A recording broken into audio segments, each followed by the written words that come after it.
बिस्मिल्लाहिर्रहमानिर्रहीम। दोस्तों, आज इंशाअल्लाह पारा नंबर 3 को समझने की कोशिश करेंगे। पारा नंबर 3 का नाम है तिलकर रसूल।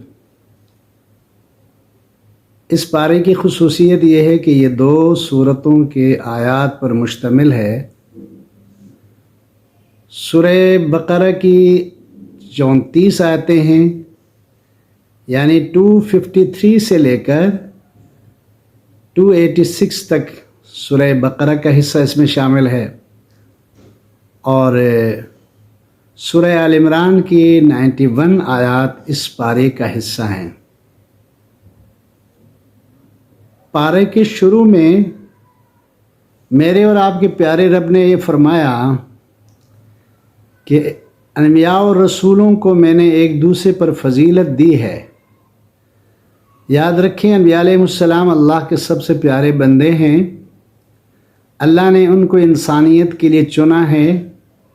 हर गुनाह से अल्लाह ने उनको पाक रखा है। उनके मासूम होने पर और उनके जो ना हर किस्म के गुनाह से पाक होने पर यकीन रखना ईमान का हिस्सा है। लेकिन इसके बावजूद अल्लाह ने कुछ अनबिया अलैहिस्सलाम को खुसूसी फजीलत दी है।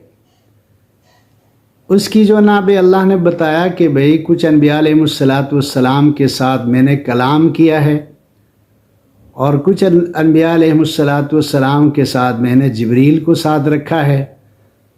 तो अल्लाह ने बताया कि अनबिया अलैहिस्सलाम एक दूसरे के ऊपर फजीलत रखते हैं। लेकिन इसके बावजूद भी हुज़ूर अक़दस सल्लल्लाहु ताला अलैहि वसल्लम इस कायनात के सबसे अल्लाह को महबूब नबी और रसूल हैं। इसलिए मजमूई तौर पर हुज़ूर सल्लल्लाहु अलैहि वसल्लम को अल्लाह ने सारे नबियों पर फजीलत अता की है। फिर इसके साथ अल्लाह ताला ने मुसलमानों को अल्लाह के रास्ते में माल को खर्च करने का हुक्म दिया। अल्लाह ने फरमाया कि मेरे बंदो, अपने माल को अल्लाह के रास्ते में खर्च करो। इससे पहले कि कोई सिफारिश काम ना आए, इससे पहले कि कोई दोस्ती काम ना आए, जब इंसान अपने माल को अल्लाह के रास्ते पर खर्च करता है, उससे अल्लाह बहुत ज़्यादा राज़ी हो जाते हैं। फिर मशहूर आयत है सूरह बकरा की, जिसको आयतुल कुर्सी कहते हैं। आयतुल कुर्सी सूरह बकरा की आयत नंबर 245 है। इसमें अल्लाह ताला ने पूरी तौहीद को तफसील के साथ अल्लाह ने ज़िक्र किया है। इसलिए नबी पाक सल्लल्लाहु अलैहि वसल्लम ने फरमाया, कुरान मजीद की तमाम आयात की सरदार आयतुल कुर्सी कहलाती है। अल्लाहु ला इलाहा इल्ला हुवल हय्युल क़य्यूम ला तअख़ुज़ुहु सिनतुन वला नौम लहू मा फ़िस समावाति व मा फ़िल अर्ज़। ये आखिर तक एक आयत जो है ना, ये आयतुल कुर्सी कहलाती है। हुज़ूर सल्लल्लाहु अलैहि वसल्लम ने इसको तमाम आयात की सरदार करार दिया है। और नबी पाक सल्लल्लाहु अलैहि वसल्लम ने फरमाया कि जब मुसलमान इसको नमाज के बाद पढ़ लेता है, इसकी एक मरतबा तिलावत करता है, तो इसके और जन्नत में दाखिल होने के सिवाय मौत के और कोई रुकावट नहीं है। बड़ी फजीलत वाली चीज़ है। खुसूसन आपको मुझे हर किस्म की ज़मीनी समावी आफात से बचाने के लिए, हर किस्म के शरपसंदों की शरारत से बचाने के लिए अल्लाह ताला ने ये खूबसूरत आयत अता फरमाई है, जिसको आयतुल कुर्सी कहते हैं। इसके मज़मून में पूरे के पूरे तौहीद को अल्लाह ने इंतहाई खूबसूरत और इंतहाई मुख्तसर अंदाज में इसमें बयान फरमाया है। आयतुल कुर्सी के बाद अल्लाह ताला ने एक ख़ास उसूल का ज़िक्र किया है, जो दीन इस्लाम का तुर्रे इम्तियाज़ है। मेरे और आपके रब ने फरमाया कि ला इकराह फिद्दीन, ए मेरे बंदो, दीन इस्लाम में जबर नहीं है, इकराह नहीं है, ज़बरदस्ती नहीं है। यानी आप किसी पर जुल्म करके, किसी को डरा धमकाकर उसको इस्लाम पर नहीं ला सकते हो। फरमाया कि अब जो ना बे हिदायत वाज़ेह हो चुकी है और गुमराही को अलग कर दिया गया है। लिहाजा जो इंसान तागूत का इनकार करे और अल्लाह की ज़ात व सिफ़ात का इकरार करे, उसने एक बहुत मजबूत रस्सी को पकड़ लिया है। तो आयतुल कुर्सी और उसके साथ जो ना ये उसूल के दीन इस्लाम में जबर नहीं है। इसके बाद मेरे और आपके रब ने फरमाया कि भाई अल्लाह ईमान वालों का वली है, और जो ना काफिर हैं, अल्लाह के नफरमान हैं, उनका दोस्त शैतान है। اللہ تعالیٰ نے اس کو ذکر کرنے کے بعد اگلی آیت میں اللہ تعالیٰ نے ابراہیم علیہ السلام کا نمرود کے ساتھ جو مناظرہ ہوا تھا اس کا اللہ تعالیٰ نے مختصر انداز میں ذکر کیا ہے۔ الم تر الی الذی حاج ابراہیم فی ربہ سے، یعنی ابراہیم علیہ السلام نے اپنے زمانے کے اپنے بادشاہ کے ساتھ مناظرہ کیا اور دلیل دی کہ میرا رب زندہ کرتا ہے، مار دیتا ہے، موت و زندگی میرے رب کے ہاتھ میں ہے۔ اس پر جو نا ابراہیم علیہ السلام کے جواب میں نمرود نے ایک قیدی کو لا کر آزاد کیا اور دوسرے بے گناہ انسان کو مار دیا، کہا کہ یہ کام تو میں بھی کرتا ہوں۔ اسی وقت پھر حضرت ابراہیم علیہ السلام نے فرمایا کہ میرا رب مشرق سے سورج کو نکالتا ہے، مغرب میں غروب کرتا ہے، آپ اس کو الٹا کر کے دکھائیں۔ اس پر جو نا بے نمرود بالکل ہکا بکا ہو کر رہ گیا اور محبوط ہو گیا، اور اس کو کچھ جو نا سمجھ میں نہیں آیا کہ اس کا کیا دلیل ہے۔ اللہ تعالیٰ نے اس کے ساتھ پھر جو نا آگے دو واقعات کا ذکر کیا ہے۔ ایک حضرت عزیر علیہ السلام ایک پیغمبر کسی بستی سے گزر رہے تھے تو انہوں نے دیکھا کہ بھئی وہ بستی انتہائی کھنڈر بن گئی تھی اور تباہ و بربادی کی جو نا داستان سنا رہی تھی، تو اس کے دل میں آئے کہ اللہ تعالیٰ ان لوگوں کو کیسے زندہ کریں گے۔ اللہ تعالیٰ نے حضرت عزیر علیہ السلام کو 100 سال کے لیے سلا دیا۔ 100 سال کے بعد اس کو اٹھایا، فرمایا کہ کتنے عرصے تک سوئے رہے؟ کہنے لگی آدھا دن تک یا اس سے کچھ زیادہ۔ اللہ نے فرمایا نہیں، 100 سال تک۔ پھر فرمایا کہ اپنے طعام کو دیکھیں، اپنے کھانے پینے کی چیزیں جو ساتھ تھے ان کو دیکھیں، اور اپنے گدھے جو آپ کی سواری کے لیے ساتھ ان کو دیکھیں۔ تو گدھا مرا ہوا پڑا تھا اور مٹی کے ساتھ مل چکا تھا۔ اللہ نے فرمایا کہ اس کو دیکھو۔ اللہ تعالیٰ نے اسی وقت اس گدھے کو دوبارہ زندہ کیا اور وہ حضرت عزیر علیہ السلام کے سامنے مردے کو زندہ کر کے میرے اور آپ کے رب نے دکھایا۔ اس کے ساتھ ایک اور واقعے کے بھی اللہ تعالیٰ نے ذکر کیا۔ حضرت ابراہیم علیہ السلام نے فرمایا یہ اللہ میرا دل چاہتا ہے کہ آپ میرے سامنے کسی مردے کو زندہ کریں تاکہ میرا ایمان مزید مضبوط سے مضبوط تر ہو جائے۔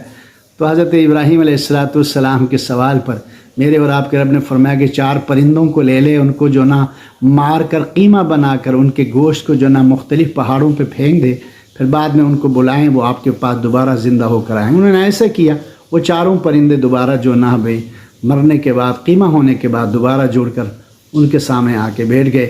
اس کا اللہ تعالیٰ نے یہاں ذکر کیا ہے۔ یہاں سے پھر آخر تک 2 رکوع میں اللہ تعالیٰ نے اپنے راستے میں مال کو خرچ کرنے کے احکامات کا ذکر کیا ہے۔ مسلمانوں کو اللہ تعالیٰ نے ترغیب دی ہے کہ مالی عبادات میں کوشش کر کے زیادہ سے زیادہ اللہ کو راضی کرنے کی کوشش کرے۔ یاد رکھو مال کو خرچ وہ آدمی کر سکتا ہے جس کا ایمان بہت زیادہ مضبوط ہے۔ مال کو خرچ کرنے کے لیے ایمان کا مضبوط ہونا شرط ہے۔ تو نبی پاک صلی اللہ علیہ وسلم نے احادیث میں بھی اس کی بڑی تاکید کی ہے۔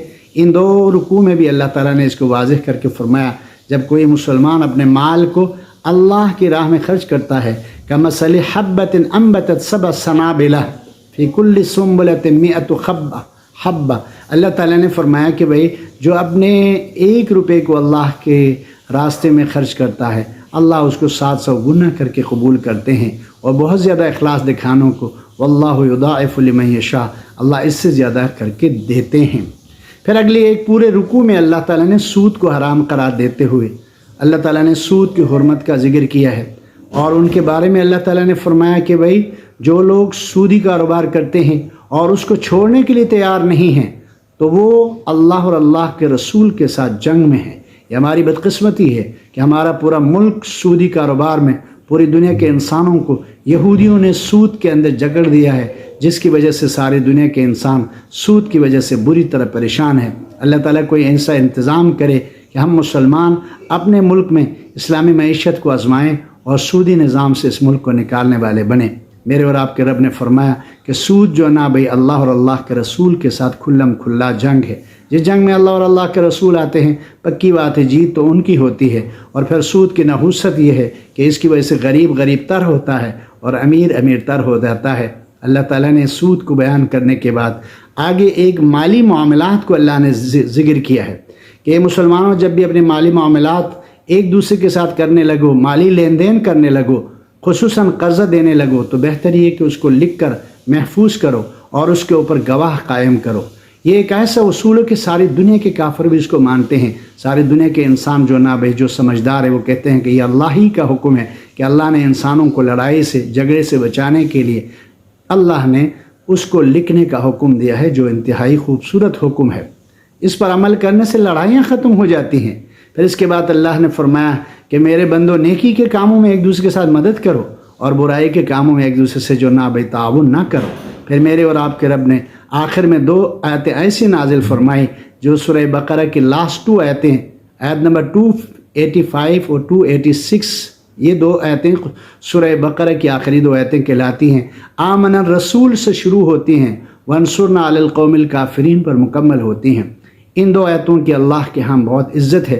नबी अलैहिस्सलातु वस्सलाम के मेराज में जब तशरीफ़ ले गए, वहाँ अल्लाह ताला ने अपने अर्श के ख़जानों से हुज़ूर सल्लल्लाहु अलैहि वसल्लम को यह अता फरमाया और फरमाया कि जो मुसलमान सुबह शाम इनको पढ़ेंगे, इनकी तिलावत करेंगे, सारा दिन अल्लाह उसके कामों को आसान करते हैं, उसके कामों को बिगाड़ते नहीं, बनाते हैं।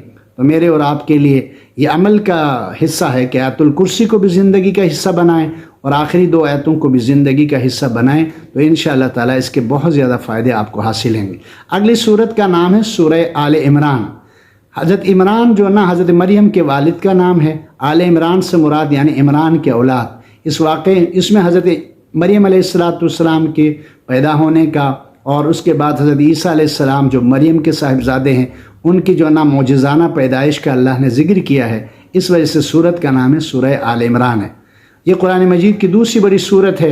इस सूरत के बिल्कुल शुरू में अल्लाह ने हुरूफ मुक़त्तआत के बाद तौहीद का जिक्र किया है। फिर पहले रुकू में अल्लाह ने आसमानी किताबों का जिक्र किया है। खुसूसन कुरान मजीद के बारे में बताया। इसके आयात 2 किस्म पर हैं। आयात मुहकमात, ऐसी आयतें जिनका मतलब वाज़ेह है, हमें समझ में आ जाती हैं, हम आसानी से उनके ऊपर अमल कर सकते हैं। इन आयात को मुहकमात कहते हैं। इनके अंदर इंसान को ज़्यादा खपने की ज़रूरत नहीं होती। अल्लाह ताला ने उनका माना आसान बनाया है। और कुछ आयतें ऐसी जो आयतें मुतशाबिहात कहलाती हैं, उन मुतशाबिहात की तावील और तफसीर अल्लाह ने अपने रसूल को बताया है, लेकिन किसी हिकमत की वजह से जो ना हमें अल्लाह के रसूल ने उनके बारे में नहीं बताया। जैसे हुरूफ मुक़त्तआत हैं, इनका माना अल्लाह ही जानता है, अल्लाह के अलावा इनको कोई नहीं जानता। इसके साथ जो ना फिर आगे अल्लाह ताला ने एक आयत आती है, शहीद अल्लाह अन्नहु ला इलाहा इल्ला हु वल मलाइका व उलुल इल्म क़ाइमन बिल क़िस्त ला इलाहा इल्ला हुवल अज़ीज़ुल हकीम।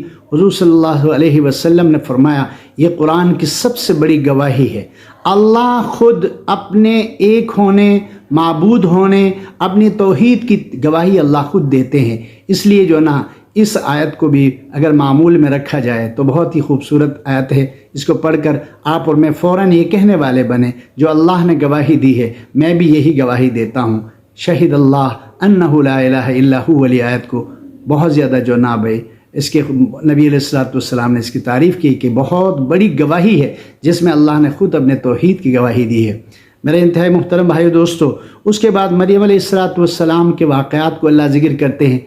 मरियम की वालिदा मुहतरमा ने नज़र मानी, ए अल्लाह अगर तू मुझे बेटा अता करेगा तो मैं बैतुल मुक़द्दस की खिदमत के लिए उसको आज़ाद वक़फ़ कर दूँगी। लेकिन जब बच्ची की विलादत हुई तो मरियम अलैहिस्सलातु वस्सलाम की माँ ने जो ना इंतहाई ताज्जुब का इजहार किया, तो अल्लाह ने फरमाया नहीं, ये जो मरियम बच्ची है ना, ये बच्चों से भी बहुत ज़्यादा बेहतर है। अल्लाह ताला ने हज़रत मरियम अलैहिस्सलाम जो ईसा अलैहिस्सलातु वस्सलाम की वालिदा मुहतरमा है, इनको पैदा किया। पैदा करने के बाद ये मस्जिद के अंदर हज़रत ज़करिया अलैहिस्सलातु वस्सलाम की कफ़ालत में रही।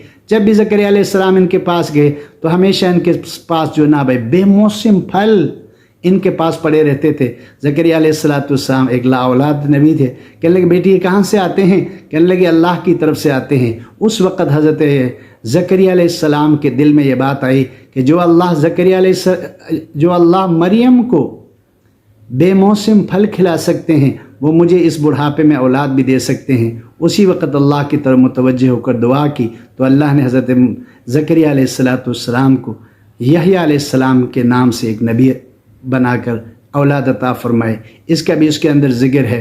फिर मरियम अलैहिस्सलातु वस्सलाम के आगे आके जो ना भाई उनके बतन से अल्लाह ताला ने खर्क़ आदत और मुजिज़ाना तौर पर हज़रत ईसा अलैहिस्सलातु वस्सलाम को पैदा किया। और जिब्रील अलैहिस्सलातु वस्सलाम अल्लाह के हुक्म से आके उसकी तरफ फूंक मारी।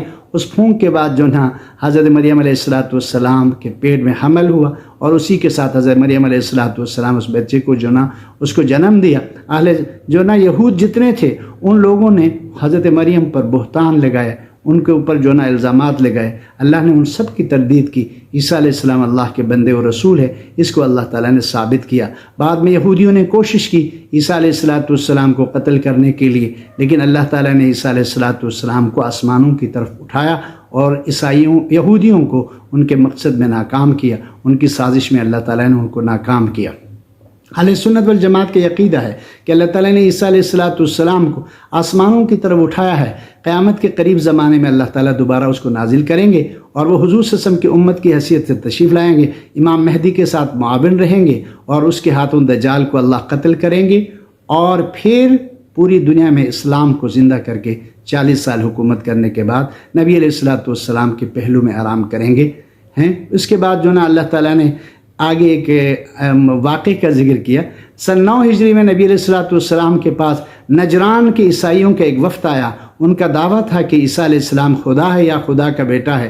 اللہ کے نبی نے ان کو سمجھاتے رہے 3 دن تک، لیکن وہ نہیں سمجھے۔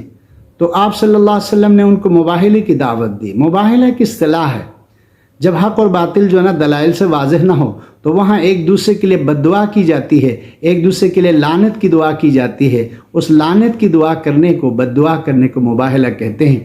جب عیسائیوں نے حضور صلی اللہ علیہ وسلم کی حق باتوں کو نہیں مانا تو جب آپ صلی اللہ علیہ وسلم نے ان کو مباہلے کی دعوت دی، اگلے دن جب مباہلہ ہونے والا تھا تو نبی علیہ السلام حسن، حسین، فاطمہ الزہرا و حضرت علی رضی اللہ تعالیٰ عنہ مجمعین کو ساتھ لے کر آئے، تو وہ عیسائیوں کا جو پادری تھا وہ ڈر گیا اور جو نا بھائی وہاں سے وہ چلے گئے۔ اور اس کے وفد کے ساتھ آنے والے لوگوں نے جب پوچھا تو انہوں نے کہا جو چہرے مباہلے کے لیے آئے تھے یہ جھوٹوں کے چہرے نہیں ہیں، یہ انتہائی نیک صالح لوگ تھے۔ اگر یہ ہمارے خلاف بد دعا کرتے تو یقینی بات ہے یا تو ہم جانور بنا دیے جاتے یا ہم یہی جو نا اللہ ہمیں جلا کر ختم کر دیتا۔ اس وجہ سے میں نے ان کے ساتھ مباہلہ نہیں کیا۔ آخر میں جو نا آخری آیات میں نبی پاک صلی اللہ علیہ وسلم کے بارے میں اللہ نے انبیاء سے عہد لیا، وَإِذَا خَذَ اللَّهُ مِيثَاقَ النَّبِيِّينَ لَمَا آتَيْتُكُم مِّن كِتَابٍ وَحِكْمَةٍ۔ اس آیت میں حضور صلی اللہ علیہ وسلم کے بارے میں اللہ نے فرمایا نبیوں سے کہ اے نبیوں، اگر تمہارے زمانے میں محمد صلی اللہ علیہ وسلم آئے تو تمہارے لیے بھی اس کے اوپر اسی وقت ایمان رکھنا اور اس کی کتاب پر ایمان رکھنا ضروری ہے۔ اس کو ذکر کرنے کے بعد میرے اور آپ کے رب نے اس جو نا صورت کے آخر میں نبی پاک صلی اللہ علیہ وسلم کو اور نبی علیہ السلام کی امت کو اللہ نے خصوصی طور پر ذکر کر کے یہ ہمارا جو تیسرا پارہ مکمل ہو جاتا ہے۔ اللہ تعالیٰ مجھے اور آپ کو اس کی سمجھ عطا فرمائے کہ اللہ تعالیٰ نے اس پارے میں جتنے بھی خوبصورت احکامات دیے ہیں وہ سارے برحق ہیں اور ہم ان سب پر ایمان رکھتے ہیں، اور حضور صلی اللہ علیہ وسلم کے جو دین لے کر آئے اور جو قرآن لے کر آئے یہ قیامت تک انشاءاللہ اسی طرح رہے گا۔ اللہ نے اس کی حفاظت کرنی ہے۔ اللہ مجھے اور آپ کو قرآن کو سمجھنے کی، تلاوت کرنے کی اور اس پر عمل کرنے کی توفیق عطا فرمائے۔ آمین یا رب العالمین۔